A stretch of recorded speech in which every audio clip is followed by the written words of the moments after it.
네, 안녕하세요. QM 벤츠입니다. 오늘도 역시 그래픽카드를 들고 나왔는데요. EVGA의 RTX 3080 FTW3 울트라 제품입니다. 워낙 유명한 모델이라서 여러분들 잘 알고 계실 텐데, 그래도 이제 저희 K사존이 FTW3 울트라 이렇게 인기 제품을 또 입수하게 돼서 여러분들한테 이렇게 소개를 해드리도록 하겠습니다. 패키지부터 좀 남달라요. EVGA라고 조금 다르게 디자인한지 모르겠는데 패키지가 세로형입니다. 네, 일반적인 그래픽카드는 이제 가로형 디자인을 보이는데 이렇게 세로형 패키지 디자인을 선보여서 보이시죠? 전면에 그래픽카드가 타워처럼 이렇게 세워져 있습니다. 그리고 디자인도 화려한 어떤 이미지나 어떤 일러스트 그런 게 가미된 게 아니고 정말 제품으로 승부하겠다 그런 느낌이 드는 깔끔한 블랙 느낌의 본체가 이렇게 딱 자리 잡고 있네요. 멋있습니다. 패키지 디자인 굉장히 마음에 들고요.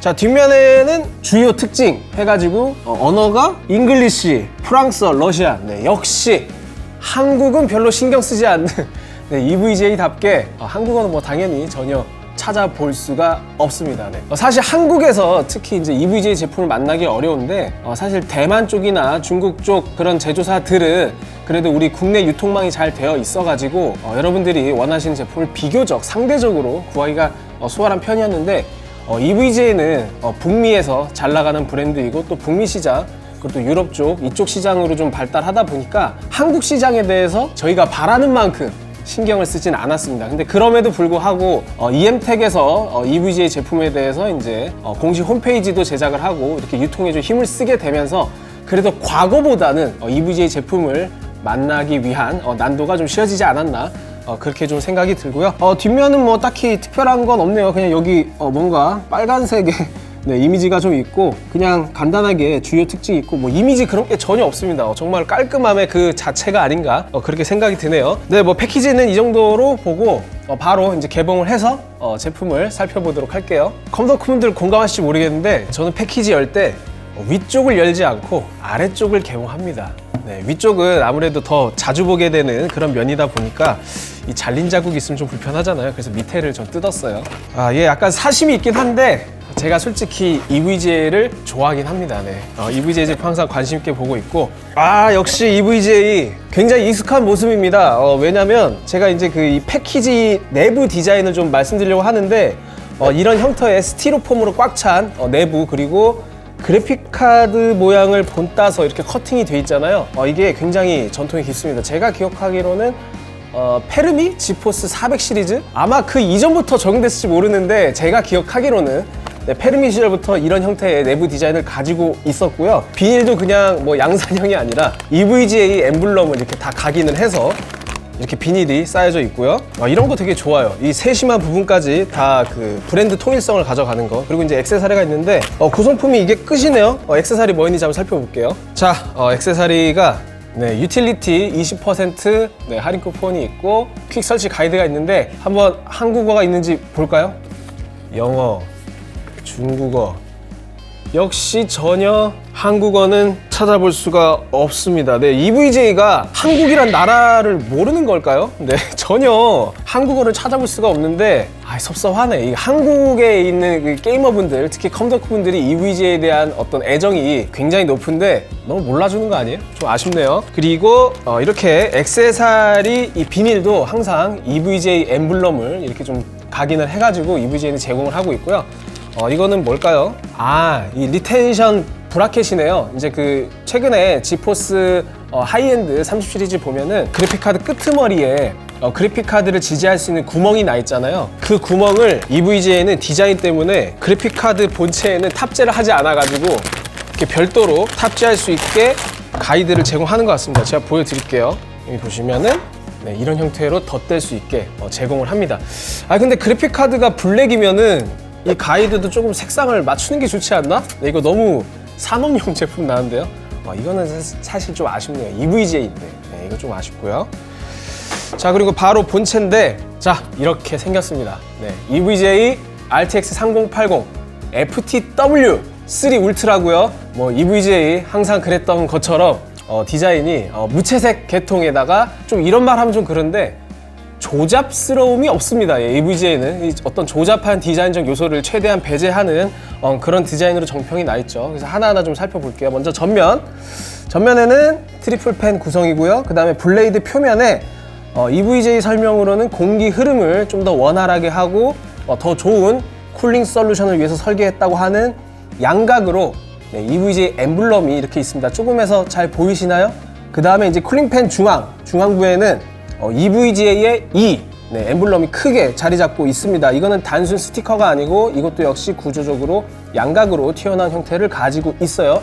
이게 단순히 이미지 스티커로 처리한 경우에는 감성에서 좀 마이너스 요소가 될 수밖에 없는데 역시 EVGA는 그런 요소를 차용하지 않고 있고요. 자, 그 다음에 이 전면에 크게 보이는 실버 색상의 어떤 슈라이드 부분이 있는데 이 부분이 은색으로 되어 있어서 그냥 이것도 그냥 은색인가 생각할 수 있는데 그래픽카드의 전원인가 하면 전체가 RGB LED로 점등이 되고 그 부분이 측면까지 이어집니다. 그래서 옆으로 장착하시는 분들 또는 라이저 키트를 사용해서 장착하시는 분들도 모두 RGB LED를 감상하실 수 있게 이렇게 제작이 되어 있고요. 그 다음에 이제 측면 8핀 보조 전원 단자 3개로 구성이 되어 있습니다. RTX 3080이 파운더스 에디션은 320W 전력 제한을 가지고 있지만 EVGA는 기본이 380W고요. 그리고 추가로 전력 제한 레벨을 높여주면 108%까지 조절이 가능해서 400W까지 전력 제한 레벨을 해제할 수 있습니다. 그래서 파운더스 에디션 대비 높은 전력 제한을 레벨을 가지고 있기 때문에 보조 전원 단자도 이렇게 충분한 전력 공급을 위해서 8핀 단자 3개로 구성이 되어 있습니다. 네, 그리고 이제 측면을 한번 살펴볼까요? 네, 이렇게 보면은 히트 파이프가 이렇게 보이고, 그리고 사실 이거를 마치 입술 같다고 해서 원래 초기 버전에는 빨간색으로 처리가 되어 있는데 지금 생산된 제품이 이렇게 블랙으로 처리가 되어 있습니다. 개인적으로는 빨간색도 뭐 그렇게 나쁘진 않은데 이제 보시는 분들 입장에서는 되게 촌스럽다고 느껴질 수도 있을 것 같아요. 아무래도 빨간색이 좀 튀는 색상이다 보니까. 그래서 블랙으로 처리를 했고, 그리고 여기 단자가 있는데 이 단자를 통해서 이게 억스팬 단자거든요. 그래서 추가로 그래픽카드에 장착된 쿨링팬 이외에 추가로 쿨링팬을 여기에 연결을 해서 쿨러를 연결해서 사용하실 수 있습니다. 네, 그리고 뒷면을 한번 볼까요? EVGA 하면 역시 백플레이트 디자인이 급이 다릅니다. 디자인적 요소에서 물론 제가 전문가가 아니라서 그거를 뭐 객관적으로 평가한다 이런 건 불가능하겠지만은 적어도 많은 분들이 공감하고 계신 부분일 거라고 생각을 하는데, 이 백플레이트를 사실 EVGA가 다른 제조사들보다도 훨씬 더 선제적으로 적용을 했고 또 디자인적 완성도에서도 굉장히 뛰어난 것을 각인하고 있어요. 지금은 여러 제조사에서 정말 당연하게 생각하고 있는 로고의 방향, 이 로고의 방향이 무슨 뜻이냐면 저희가 그래픽카드를 탑재할 때는 이렇게 장착을 하잖아요. 그래서 이렇게 장착을 하면은 우리가 바라보는 시점은 여기서 보게 되는데, 그러면은 이렇게 그래픽카드를 놨다고 했을 때 반대 방향으로 제작이 돼야 되거든요. 근데 이런 방향을 EVGA가 굉장히 일찍이 적용했던 그런 역사가 있고요. 그 당시에는 타 제조사에서는 그런 감성을 몰라가지고 이 부분을 반대로 제작해서 유저분들한테 아쉬움 또는 질타를 받기도 했습니다. 그만큼 백플레이트만큼은 EVGA가 역사가 깊기 때문에 완성도 또한 저는 뭐 너무너무 만족스러운 완성도라고 생각을 해요. 특히 이제 엔비디아가 뭐 설계했던 부분이긴 한데 이 측면 쪽에 이 끄트머리 쪽에는 PCB에 구멍을 뚫어가지고 뭐 엔비디아 파운더스 에디션은 아예 짧게 제작하기도 하는데 EVGA는 이쪽에 구멍을 뚫어서 공기 흐름을 원활하게, 벌집 모양이죠? 네, 육각형이 사실 원보다도 효율적인 구성이라고 합니다. 이거를 뭐 자연에서 배웠다고 하는데 그런 설계를 역시 차용을 했고요. 그 다음에 GPU 뒷면은 이렇게 좀 또 뚫려 있어요. 이거는 저는 뭐 뚫려 있어도 나쁘진 않다고 보지만 막혀있는 걸 선호해요. 왜냐면 이 백플레이트가 어떤 감성 그런 부분에서도 일조를 하지만 기능적인 측면도 분명히 있거든요. PCB 후면에 어떤 단자들을 보호하는 그런 역할도 하는데, 이렇게 뚫려 있게 되면 여러분들이 어떤 공랭 쿨러 설치할 때나 혹은 금속성 물체가 여기에 닿게 되면 쇼트가 일어날 수 있습니다. 네, 쇼트가 일어나게 되면 당연히 그래픽카드 고장으로 이어질 수 있겠죠. 그래서 이렇게 드러난 부분이 없는 게 심리적으로는 안정감을 줘서 저는 막혀있는 걸 선호해요. 그래서 여러분들 그래픽카드 장착하실 때 주의하셔야 되는 게 이 부분에는 금속성 물질이 닿지 않게 주의하시는 게 좋습니다. 실제로 날려먹은 적이 한 번 있어요. 네. 그렇게 좀 이해하시면 되겠고, 여기 EVGA 로고 역시 위치하고 있고, 여기서 LED 점등되고요. 네, 전반적으로 이 빨간색 물결 포인트 나와 있고 해서 디자인적으로는 역시 백플레이트가 굉장히 예뻐 보인다. 이렇게 좀 평가를 하고 싶습니다. 자, 다음은 출력 포트 한번 가볼까요? 출력 포트는 DP 단자 3개, 그리고 HDMI 2.1 1개 이렇게 구성이 되어 있고요. 특별하진 않네요. 그냥 기본적인 구성이라고 생각하시면 되겠습니다.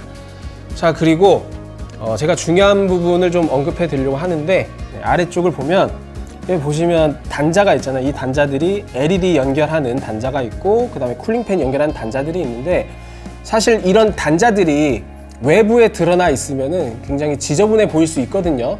EVGA도 그런 걸 알고 있습니다. 그래서 적지 않은 제조사들이 이렇게 측면에 단자들을 탑재하는 경우도 있지만, EVGA는 그런 단자들을 다 안 보이는 부분에 몰아넣습니다.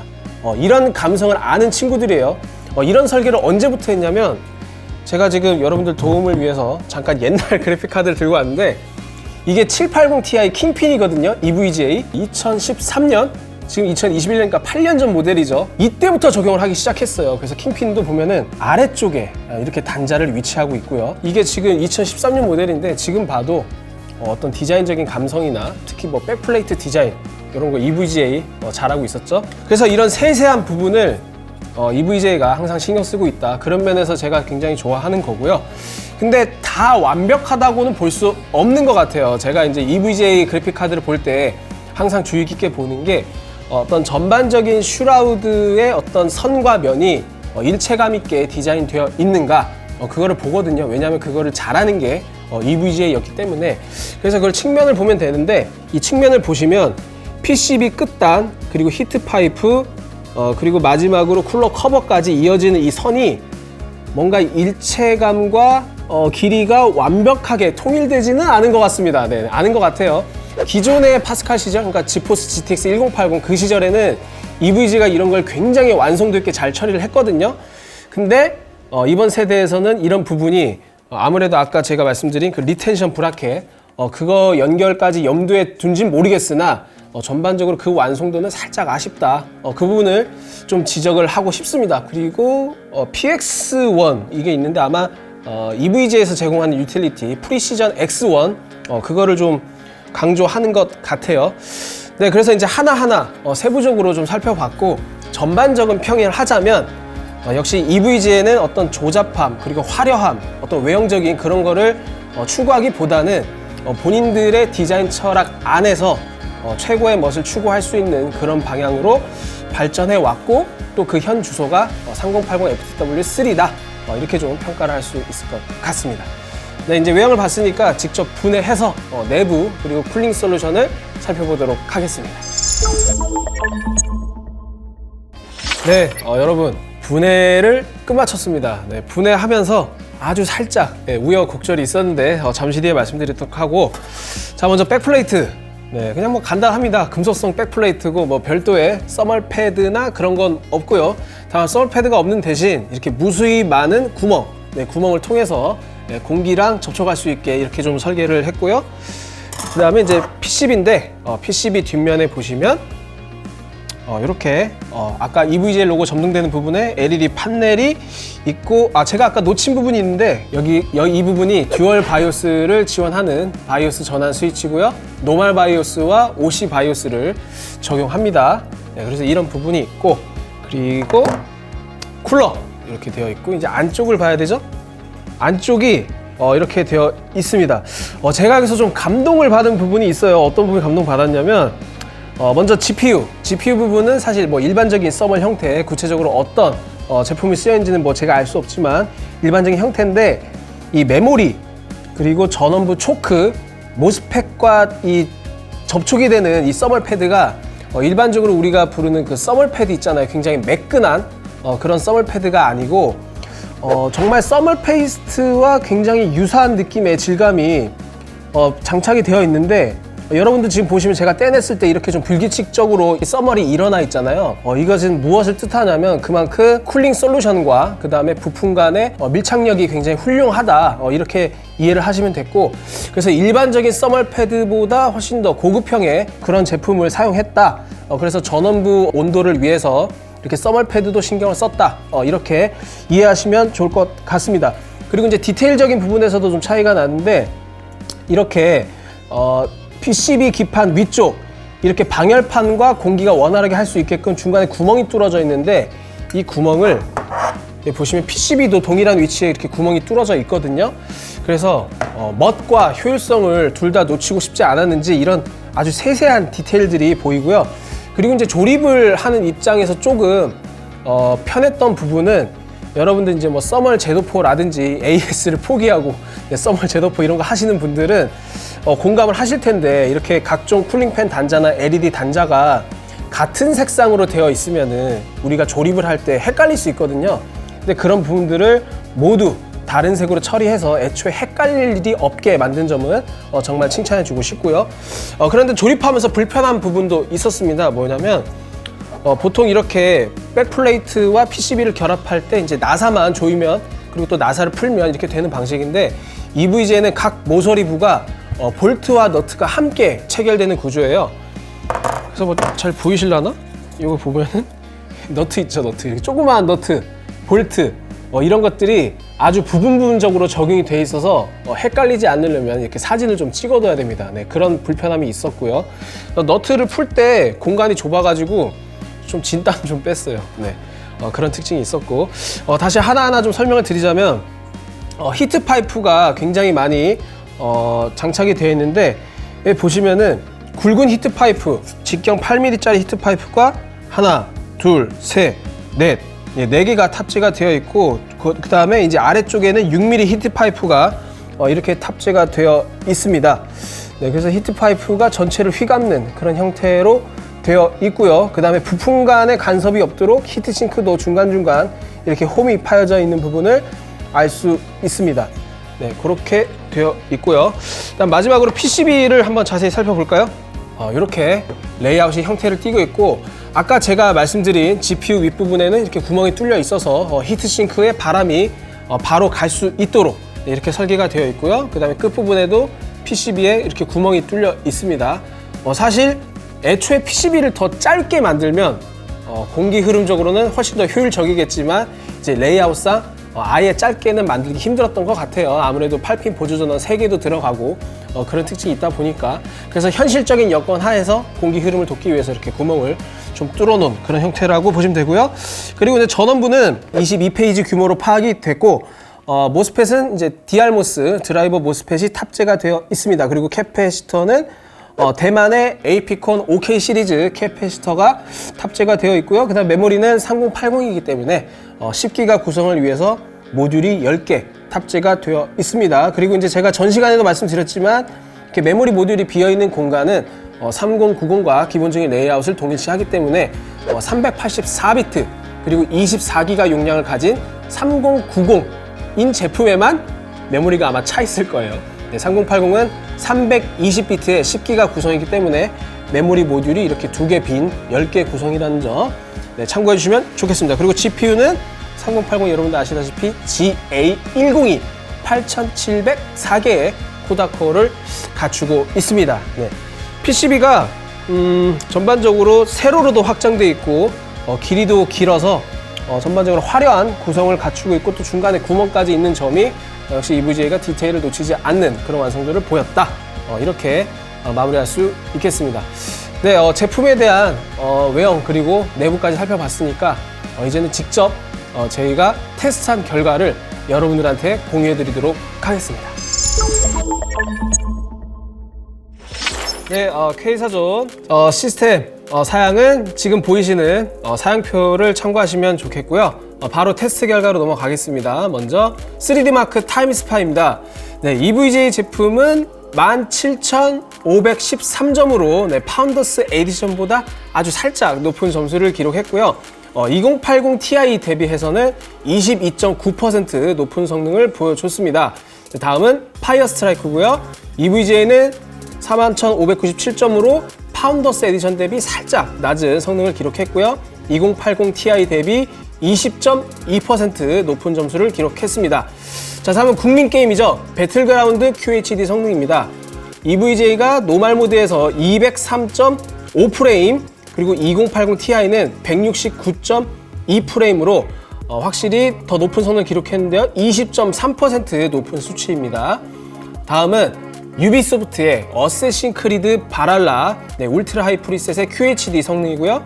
EVGA는 77프레임, 그리고 2080 Ti 대비 약 17% 높은 성능을 기록했습니다. 자, 다음은 가장 핫한 게임이죠. 사이버펑크 2077 마찬가지로 QHD의 울트라 프리셋 성능이고요. 3080이 58.7프레임을 기록했습니다. 2080 Ti 대비 약 16.7% 높은 성능이죠. 기본 프리셋뿐만 아니라 사이버펑크 하면 RTX를 지원하기 때문에 RTX 성능도 한번 살펴보도록 하겠습니다. EVGA 제품은 78프레임, 그리고 2080 Ti는 60프레임으로 확실히 RTX를 적용했을 때의 어떤 성능 방어가 더 뛰어나다 이렇게 해석할 수 있고, 성능 차이는 29.4% 성능 차이로 나타났습니다. 자, 이제 성능을 살펴봤으니까 저희가 이제 소음 테스트 그리고 온도 이런 것들을 살펴볼 텐데, 먼저 첫 번째로 온도 테스트입니다.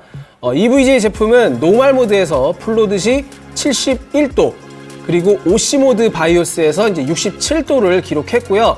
아이들 온도가 굉장히 큰 차이가 나는데, 이 이유는 뭐냐면 노멀 모드에서는 제로팬 기술이 적용돼서 아이들식 온도가 높게 나타나지만 OC 바이오스에서는 제로팬이 작동하지 않기 때문에 굉장히 낮은 온도를 기록했습니다. 그리고 확실히 파운더스 에디션과 비교해서는 플로드시 온도가 훨씬 낮다는 것을 확인할 수 있었고요.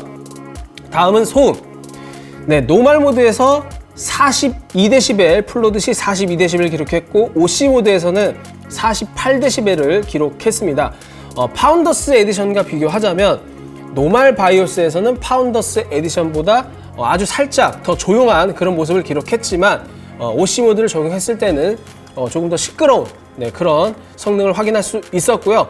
48dB이면은 조용하다고는 볼 수 없는 그런 수치라고 저희는 판단하고 있고, 50dB에 가까울수록 체감적으로 시끄러울 수 있다, 이렇게 이해하시면 되겠습니다. 다음은 소비 전력이고요. 그래픽카드 단독 소비 전력은 노멀 모드에서 풀로드시 약 380W, 그리고 피크치는 약 420W 정도 나왔고요. OC 모드를 적용하더라도 소비 전력 자체에는 그렇게 큰 차이가 나지 않았습니다. 근데 다만 저희가 직접 전력 제한 레벨도 해제하고 추가로 오버클럭을 적용한 K4 OC 모드에서는 일반적인 풀로드 상황에서도 400W를 넘기는 그런 소비 전력을 기록했고요. RTX 3080 파운더스 에디션이 풀로드시 약 320W를 기록했기 때문에 확실히 파운더스 에디션보다는 더 높은 소비 전력을 보여준다, 이렇게 이해하시면 될 것 같습니다. 마지막으로 시스템 전체 소비 전력 역시 비슷한 양상으로 흘러가는 걸 알 수 있죠. 자, 다음은 저희가 직접 열화상 카메라로 전원부 온도를 확인한 결과인데요. 먼저 노멀 바이오스에서는 최대 70도에 이르는 전원부 온도를 확인할 수 있었고요. 정확히는 69.6도입니다.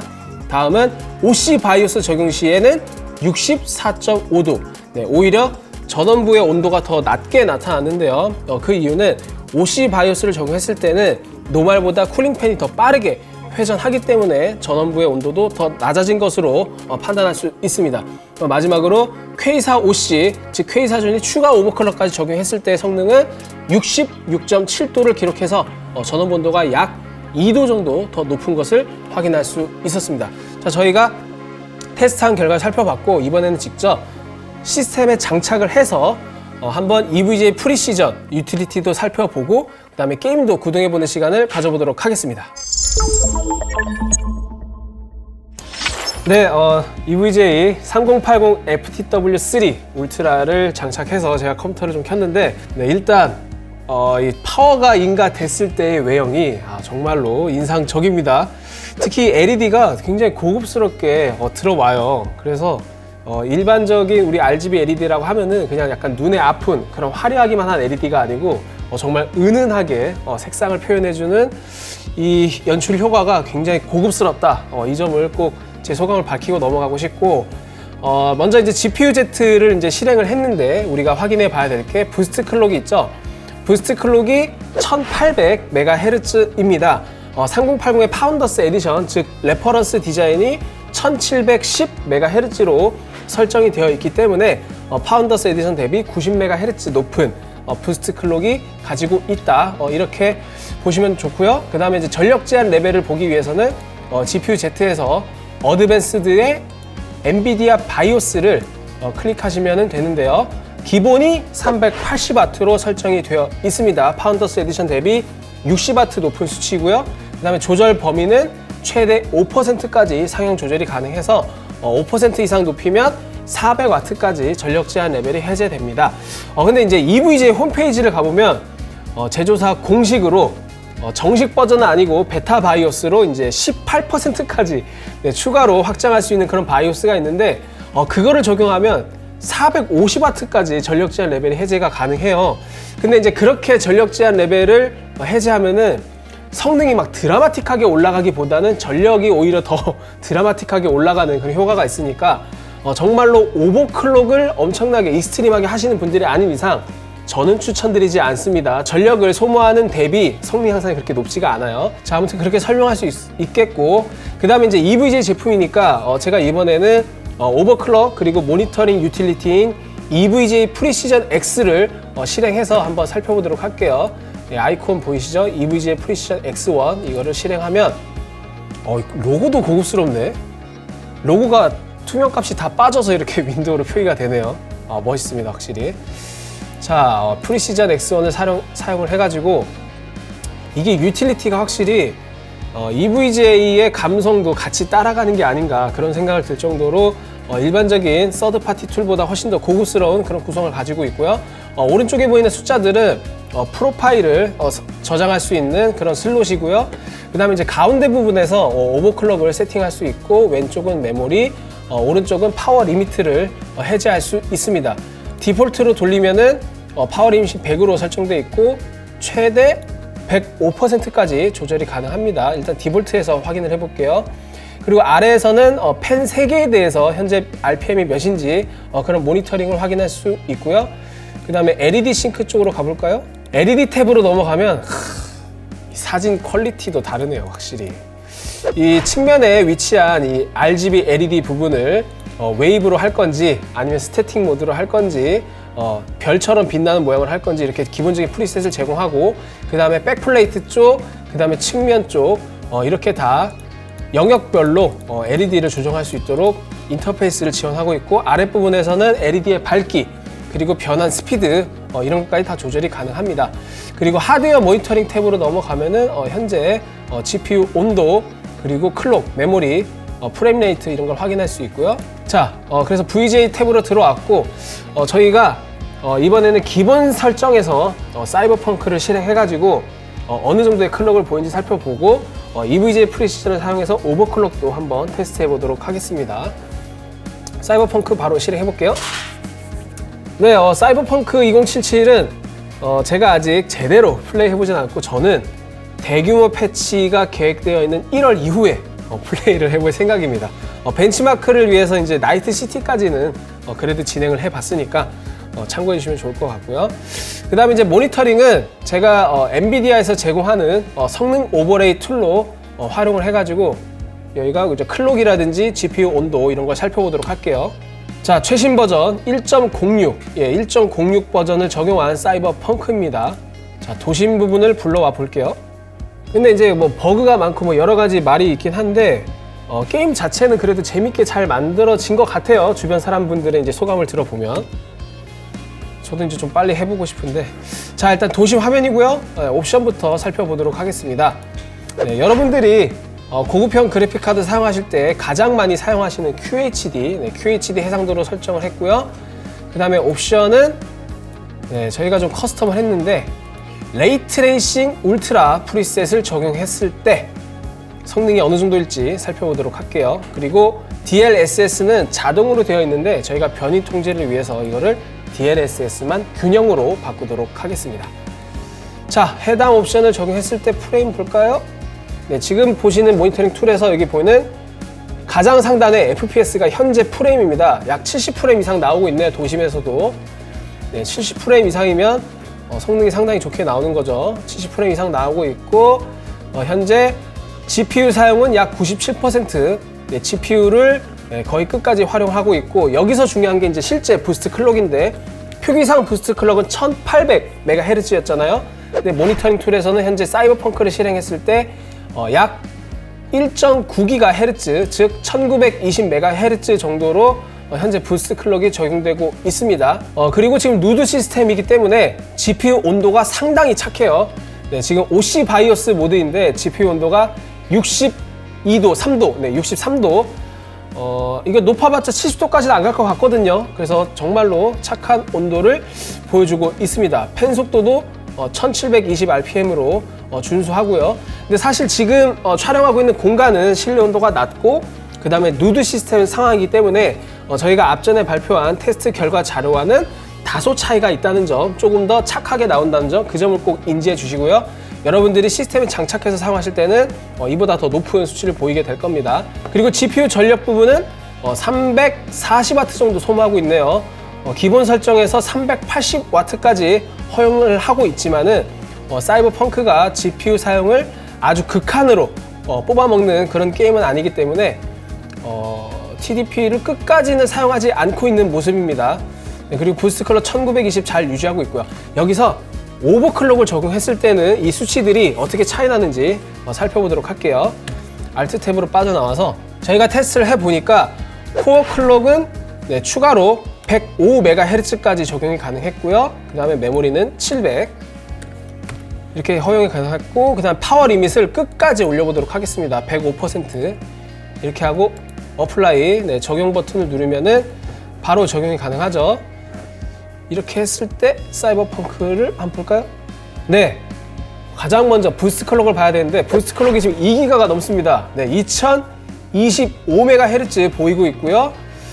그 다음에 뭐 프레임은 사실 그렇게 큰 차이는 나지 않아요. 네, 105MHz 코어 클럭을 추가로 오버했을 때 이 정도 2기가를 상회하는 그런 부스트 클럭을 사이버펑크에서 기대할 수 있다.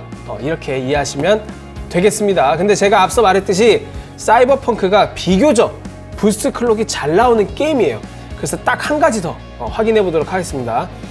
뭐냐면 바로 둠 이터널인데요. 제가 둠 이터널을 왜 테스트를 하냐면 둠 이터널만큼 GPU 자원을 한 개까지 몰아붙이는 게임이 없기 때문에 그 게임에서는 부스트 클럭이 좀 더 낮아질 수 있습니다. 아무래도 GPU에 가해지는 부담이 커지면 전력 소비가 높아지고, 소비가 높아지면 그만큼 부스트 클럭도 다운되기 때문에 바로 둠 이터널 확인해 보도록 할게요. 네, 제가 둠 이터널을 실행했는데요.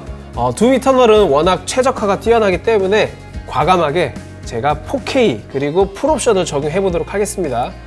화면 비율 16:9 그리고 3840에 2160 적용을 누르고요. 그 다음에 이제 테스트를 위해서 수직 동기화는 끄기로 설정을 하고, 그 다음에 옵션은 최악의 악몽 프리셋, 즉 풀옵션이죠. 이거를 적용해서 제가 좋아하는 스테이지 슈퍼코어 네스트를 플레이했을 때 부스트 클럭 살펴볼게요.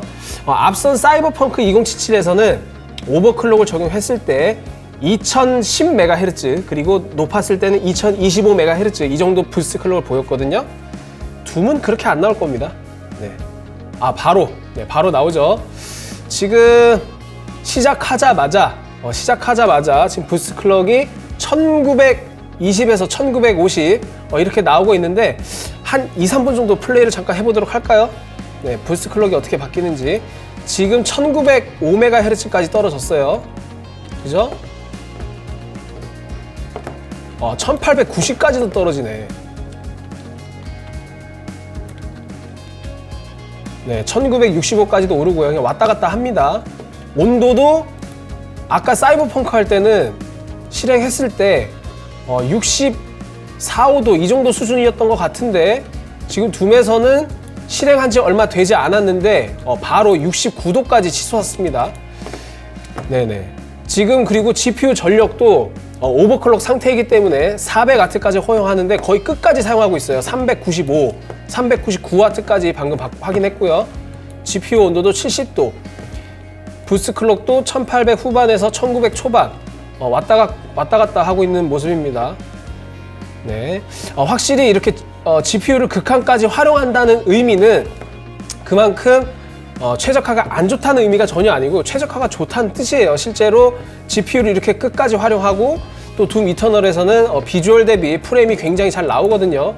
지금 4K 그리고 풀옵션까지 적용했음에도 불구하고 프레임이 100프레임을 기본으로 넘고 뭐 130, 140까지도 순간적으로 나오는 그런 모습을 확인할 수 있죠.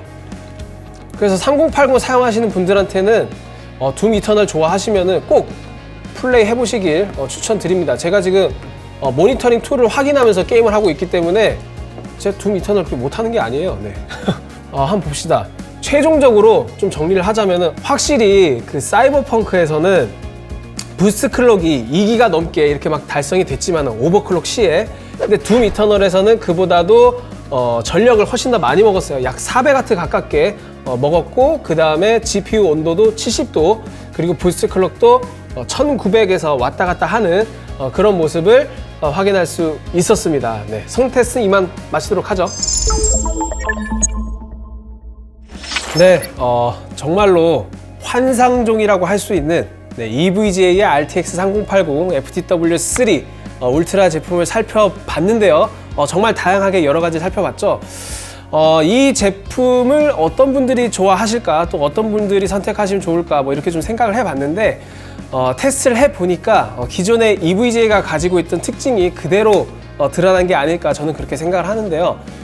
먼저 외형적인 부분 그리고 설계적인 부분에서는 저는 거의 만점에 가까운 점수를 줘도 괜찮지 않을까라는 생각이 들 정도로 디자인적인 측면이 뭔가 그 화려함만을 추구해서 조금 더 완성도가 떨어지는 어떤 조잡함이라든지 그런 요소를 거의 발견할 수 없었고요. 특히나 RGB LED를 표현하는 방식 자체가 정말 거대하거든요. 측면이나 그리고 전면에서 모두 느낄 수 있는 RGB LED 바를 거대하게 이렇게 좀 탑재를 했는데, 그 RGB LED가 뭔가 정말 부담스럽고 좀 눈뽕처럼 느껴질 수 있는 그런 화려함이 아니고 정말로 은은하면서도 고급스러운 그런 연출 효과를 보여줘요. 이거는 저희가 뭐 영상으로도 여러분들이 감상하실 수 있게 마련을 했지만은 실제로 봤을 때 그 어떤 느낌이 정말로 크게 다가오는 구성이 아닐까 그렇게 생각이 들고, 또 RGB LED 외에도 그냥 슈라우드 자체가 어떤 외형적인 마감이나 형태가 정말로 선과 면을 활용하는 형태가 정말로 완성도가 뛰어나다. 특히 어떤 굴곡이라든지 그 다음에 백플레이트의 디자인적인 요소, 그 다음에 벌집 구조를 활용한 어떤 그 에어로 다이나믹의 효율성까지 고려한 부분들, 그런 세세한 부분까지 모두 디테일을 챙긴 그런 완성도였다고 저는 생각을 하고요.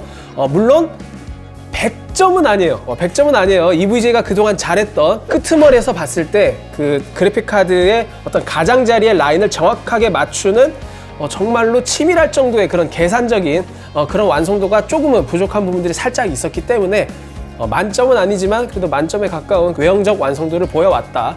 이렇게 좀 평가할 수 있고, 그 다음 이제 PCB 구성도 뭐 상당히 준수합니다. 22페이지 규모의, 그 다음에 듀얼 바이오스, 최근에 뭐 3080 중상급 이상은 다 듀얼 바이오스를 지원하니까 이건 뭐 EVGA만의 장점은 아닌 것 같고요. 그런 측면에서 준수하고, 자 이제 나머지 성능인데, 성능은 최상급은 아닙니다. 네, EVGA가 뭐 킹핀 이런 괴물 같은 모델도 만들어내지만 일반적인 FTW3 이 정도 등급에서는 어떤 최상급의 쿨링 성능을 보여주지는 않는 것 같아요. 아무래도 어떤 본인들만의 제품 만듦새 부분에서 그런 부분에 좀 더 중점을 두다 보니까 쿨링 성능이나 그 다음에 실질적인 어떤 부스트 클럭을 끌어올리는 능력, 이런 부분은 최상급은 아니고 그냥 중상급 혹은 상급 이 정도로 평가할 수 있을 것 같습니다. 실제로 테스트를 해보면 노멀 바이오스 상황에서는 GPU 온도가 70도까지는 되지 않았지만 소음 수치는 준수했고요. 근데 OC 바이오스를 적용했을 때는 소음이 48dB 이렇게 나타났기 때문에 어떤 최상급의 쿨링 성능은 아니었다. 하지만 사용자가 하여금 바이오스를 선택하게 함으로써 선택권을 준 거, 그리고 바이오스를 바꾸더라도 동일한 부스트 클럭을 제공해 주는 거, 이 부분은 특징이라고 볼 수 있겠죠. 근데 여기서 한 가지 알아두셔야 되는 거는 OC 바이오스에서는 표기상 부스트 클럭이 동일하더라도 쿨링 팬이 더 빠르게 돌기 때문에 실제 부스트 클럭은 조금 더 높게 유지됩니다. 그 부분은 기억해 주시면 좋을 것 같고요. 네, 그래서 제품 여러 가지 특징들을 좀 살펴봤고, 뭐 전반적으로 EVGA가 워낙 그래픽카드를 잘 만들던 제조사였기 때문에 역시나 결과적으로도 좋은 모습을 보여줬다. 굳이 단점을 찾기가 그렇게 많지 않은 그런 그래픽카드였다. 저는 이렇게 평가를 하고 싶고요. 그리고 뭐 과거보다 EVGA 제품을 만나기 쉬워졌다라고는 하지만 현재의 그래픽카드 시장 상황이 그래픽카드 구매에 어려움을 주고 있기 때문에 이런 시국이 저는 시국이라고 표현하고 싶어요. 컴덕후한테는 정말 심각한 시국입니다. 네, 이런 현상이 빨리 해소가 되었으면 하는 바람이 있습니다. 네, 이상으로 EVGA 제품을 좀 마치도록 하고 저는 또 재미있는 제품으로 여러분들한테 찾아오도록 하겠습니다. 이상 QM 벤치였습니다. 안녕.